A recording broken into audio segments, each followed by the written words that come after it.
আসসালামু আলাইকুম। পড়ছি আর রাহিকুল মাকতুম বইটি। এই বইতে রাসূলুল্লাহ সাল্লাল্লাহু আলাইহি ওয়াসাল্লামের সম্পূর্ণ জীবনী দেওয়া আছে। ভেবেছিলাম রাসূলুল্লাহ সাল্লাল্লাহু আলাইহি ওয়াসাল্লামের সম্পূর্ণ জীবনী শুরু করার আগে রাসূলুল্লাহ সাল্লাল্লাহু আলাইহি ওয়াসাল্লামের জন্মের পূর্বের ইতিহাস সম্পর্কে আপনাদের জানাবো, কিন্তু আপনারা কেউই এসব দেখতে ইন্টারেস্টেড না। আরবের অবস্থান নিয়ে পূর্বে 2টি ভিডিও বানানো আছে, ওগুলো আপনারা কেউই দেখেননি। তাই আমি সরাসরি রাসূলুল্লাহ সাল্লাল্লাহু আলাইহি সাল্লামের জন্মের ইতিহাসে চলে যাচ্ছি। প্রথমেই রাসূলুল্লাহ সাল্লাল্লাহু আলাইহি সাল্লামের দাদা সম্পর্কে জেনে নেওয়া যাক। রাসূলুল্লাহ সাল্লাল্লাহু আলাইহি সাল্লামের দাদার নাম হলো আব্দুল মুত্তালিব। শিকায়া এবং রিফাদা সম্পর্কিত পদের দায়িত্ব অর্পিত ছিল হাশিমের উপর। হাশিমের মৃত্যুর পর সেই দায়িত্ব অর্পিত হয় তার ভাই মুত্তালিবের উপর। তিনিও দলের মধ্যে বিভিন্ন সদ্গুণাবলী এবং মানমর্যাদার অধিকারী ছিলেন। তার কথা অমান্য করা কিংবা নড়ছড় করার ক্ষমতা দলের অন্য কারো ছিল না। বদান্যতার জন্য তিনি প্রসিদ্ধ ছিলেন। বদান্যতার কারণেই কুরাইশরা তার নাম রাখেন ফাইয়াজ। যখন সায়বা অর্থাৎ আব্দুল মুত্তালিব 10 বছর বয়সে উপনীত হন, তখন মুত্তালিব তার সম্পর্কে অবগত হয়ে নিয়ে আসার জন্য ইয়াসরিব গমন করেন। সেখানে পৌঁছানোর পর যখন তিনি সায়বাকে দেখতে পান, তখন তার চক্ষুদ্বয় থেকে অশ্রুধারা প্রবাহিত হতে থাকে। তারপর তাকে বুকে জড়িয়ে ধরে উষ্ঠপৃষ্ঠে আহরণ করে নেন এবং মক্কা অভিমুখে যাত্রা শুরু করেন। কিন্তু সায়বা তার মাতার অনুমতি ব্যতি রেখে মক্কা যেতে অস্বীকার করায় তাকে নিয়ে যাওয়ার জন্য মুত্তালিব তার মাতার নিকট অনুমতি প্রার্থী হন। কিন্তু সায়বাহর মাতা তাকে অনুমতি দিতে অস্বীকার করলে মুত্তালিব তাকে এই কথা বুঝিয়ে বলেন যে এ ছেলে তার পিতার রাজত্বে আল্লাহ তাআলার হারাম শরীফের দিকে যাচ্ছেন। নিশ্চিত রূপে এ হচ্ছে চরম সৌভাগ্যের ব্যাপার। এই কথা শোনার পর সায়বাকে নিয়ে যাওয়ার জন্য তার আম্মা অনুমতি প্রদান করেন।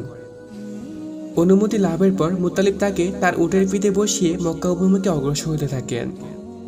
মক্কায় পৌঁছালে সায়বাকে মুত্তালিবের পাশে দেখে মক্কাবাসীগণ বলেন যে এই বালক হচ্ছে আব্দুল মুত্তালিব, অর্থাৎ মুত্তালিবের দাস। ঠিক তখনই মুত্তালিব বলেন, না না, এ হচ্ছে আমার ভ্রাতুষ্পুত্র, আমার ভাই হাশিমের ছেলে। এরপর থেকে সায়বা মুত্তালিবের নিকট লালিত হতে থাকেন। সায়বা যখন যৌবনে পদার্পণ করেন, তখন কোনো এক সময় রোম সাম্রাজ্যের ইয়ামেনে মুত্তালিব মারা যান। তার মৃত্যুর পর আব্দুল মুত্তালিব পরিত্যক্ত পদসমূহের অধিকার লাভ করেন। কালক্রমে আব্দুল মুত্তালিব নিজ সম্প্রদায়ের মধ্যে এমন মানমর্যাদা লাভ করেন যে তার পিতা কিংবা পিতামহ কেউই এত মানমর্যাদার অধিকারী হতে সক্ষম হয়নি। একজন গুণী ব্যক্তি হিসেবে কাউমের লোকেরা সকলেই তাকে একান্ত আন্তরিকতার সঙ্গে ভালোবাসতেন এবং সমীহ করে চলতেন। মুত্তালিব যখন ইন্তেকাল করেন, তখন নাওফাল বল প্রয়োগ করে আব্দুল মুত্তালিব চত্বর দখল করে নেন। আব্দুল মুত্তালিবের একার পক্ষে তার চাচার সঙ্গে মোকাবিলা করা সম্ভব না হওয়ার কারণে কুরাইশ গোত্রের কোনো এক লোকের নিকট তিনি সাহায্য প্রার্থী হন। কিন্তু তারা কথা বলে আপত্তি করেন যে তার এবং তার চাচার বিরোধের ব্যাপারে কোনো কিছু করা তাদের পক্ষে সম্ভব নয়। নিরুপায় হয়ে আব্দুল মুত্তালিব বনি নাজ্জার গোত্রের তার মামার গোষ্ঠীর নিকট কিছু কবিতা লিখে পাঠান, যার মধ্যে নিহিত ছিল সাহায্যের করুণ আবেদন। এ আহ্বানে সাড়া দিয়ে তার মামা আবু সাদ বিন আদি 80 জন অশ্বারোহী নিয়ে মক্কা অভিমুখে অগ্রসর হন এবং আফতা নামক স্থানে অবতরণ করেন।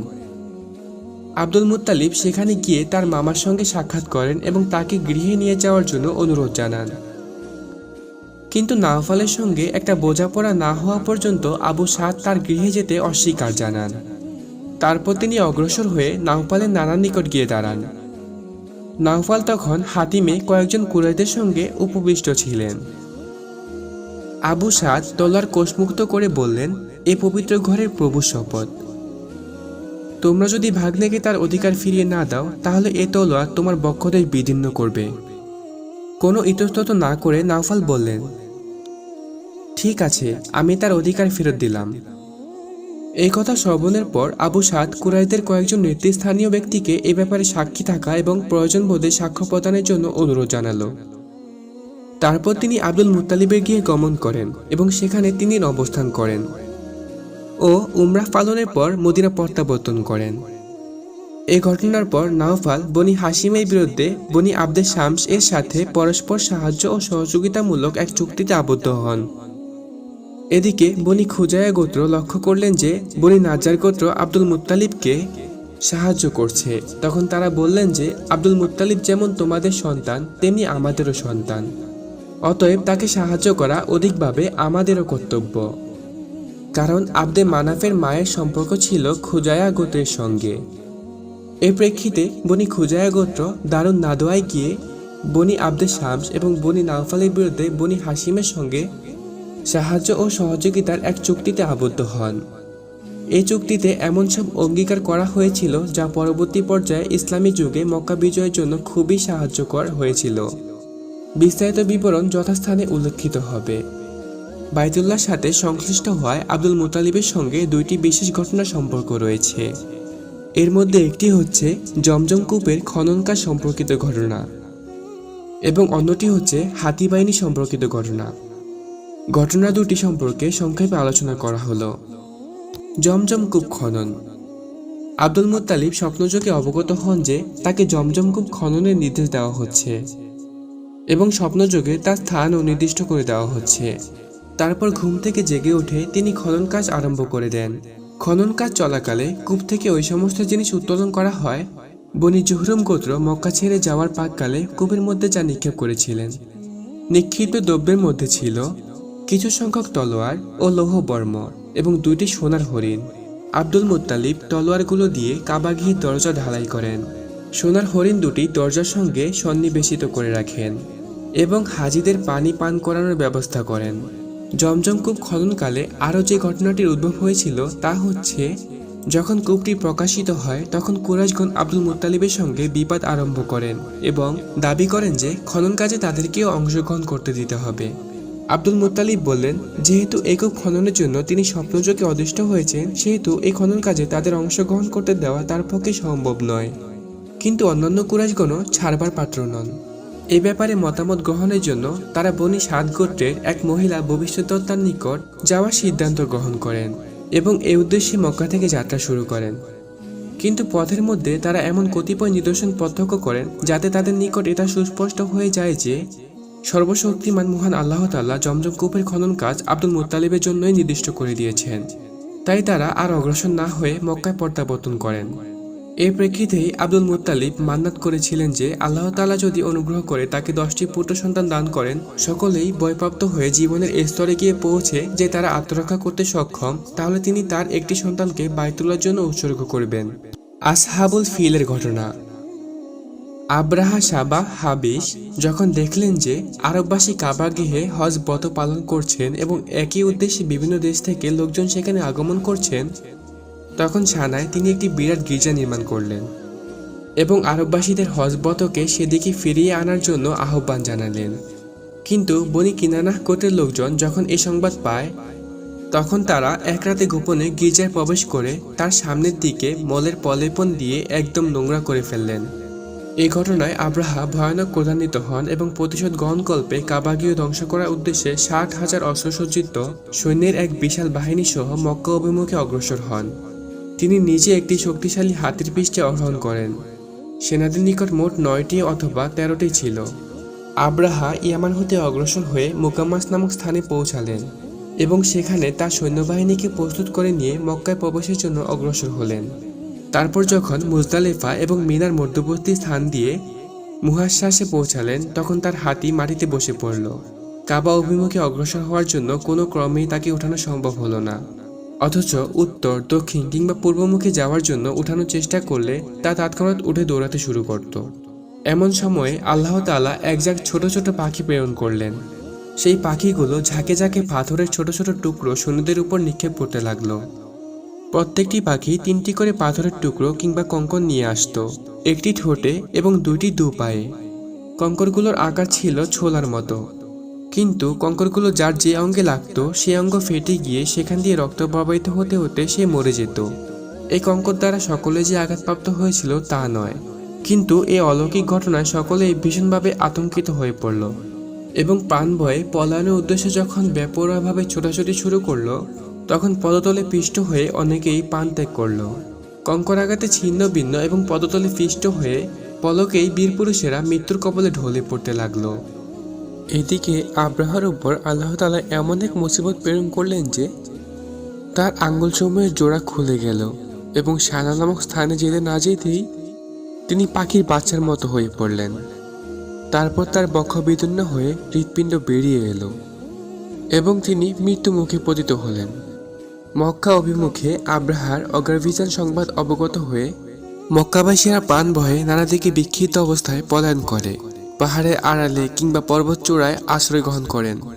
তারপর যখন তারা অবগত হলো যে আব্রাহা এবং তার বাহিনী সমূলে ধ্বংসপ্রাপ্ত হয়েছে, তখন তারা স্বস্তি নিঃশ্বাস ত্যাগ করে আপন আপন গৃহে প্রত্যাবর্তন করে।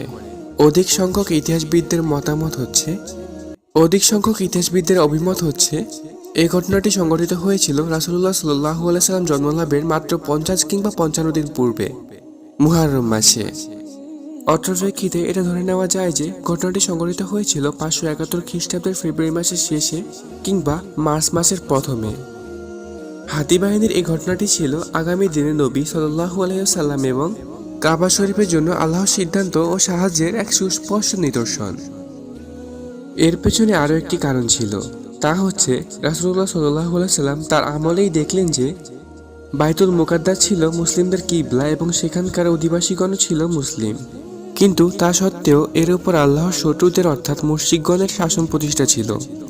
এর সুস্পষ্ট প্রমাণ হচ্ছে বুকতুনাসসের আক্রমণ এবং রোমানগণের অধিকার প্রতিষ্ঠা। পক্ষান্তরে পবিত্র কাবা শরীফের উপর খ্রিস্টানদের অধিকার প্রতিষ্ঠিত হয়নি, যদিও তারা তৎকালে মুসলিম ছিলেন এবং কাবার অধিবাসীগণ ছিলেন মুশরিক। অধিকন্তু এই ঘটনাটি এমন সময় সংঘটিত হয়েছিল যে এ সংক্রান্ত সংবাদ তৎকালীন সভ্য জগতের অধিকাংশ অঞ্চলে, যেমন রোমান সাম্রাজ্যে ও পারস্য সাম্রাজ্যে খুব দ্রুত ছড়িয়ে পড়ে। কারণ হাবশি এবং রোমানদের মধ্যে গভীর সম্প্রীতির সম্পর্ক বিদ্যমান ছিল। অপরদিকে পারস্যবাসীদের দৃষ্টি রোমানদের উপর সমভাবে নিপতিত ছিল এবং শেষ পর্যন্ত অবস্থা এই দাঁড়ায় যে পারস্যবাসীগণ অত্যন্ত দ্রুত গতিতে ইয়ামান দখল করে বসে। যে সময়ের কথা বলা হচ্ছে তখন রোমান এবং পারস্য এই দুটি রাষ্ট্রই তৎকালীন পৃথিবীর উল্লেখযোগ্য অংশের প্রতিনিধিত্ব করত। এবং যেহেতু হাতি বাহিনীর ঘটনাটি এই দু রাষ্ট্রের সকলের নিকটেই সুবিদিত ছিল, সেহেতু বলা যায় যে সমগ্র পৃথিবীর দৃষ্টি পবিত্র কাবা গৃহের অলৌকিকত্বের প্রতি নিবিদ্ধ হয়ে পড়ে। বাইতুল্লাহর উচ্চ সম্মান ও সুমহান মর্যাদা সম্পর্কে মহান আল্লাহ তাআলা প্রদত্ত সুস্পষ্ট নিদর্শন স্বচক্ষে প্রত্যক্ষ করার পর একথা তাদের মনে দৃঢ়ভাবে স্থান লাভ করল যে এই গৃহকে সংরক্ষণ ও পবিত্রকরণ এবং এর সুমহান মর্যাদা অক্ষুণ্ণ রাখার ব্যাপারেই আল্লাহ তাআলা এই অলৌকিক ব্যবস্থা অবলম্বন করেছিলেন।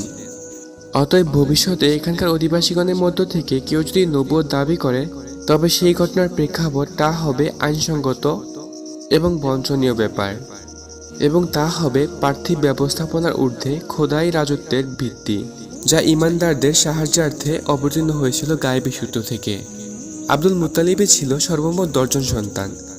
তাদের নাম ছিল যথাক্রমে হারিস, জুবাইর, আবু তালেব, আবদুল্লাহ, হামজা, আবু লাহাব, গায়দাক, মুকাওয়াবিম, জিবার, আব্বাস। কেউ কেউ বলেছেন যে তারা ছিল 11 জন সন্তান।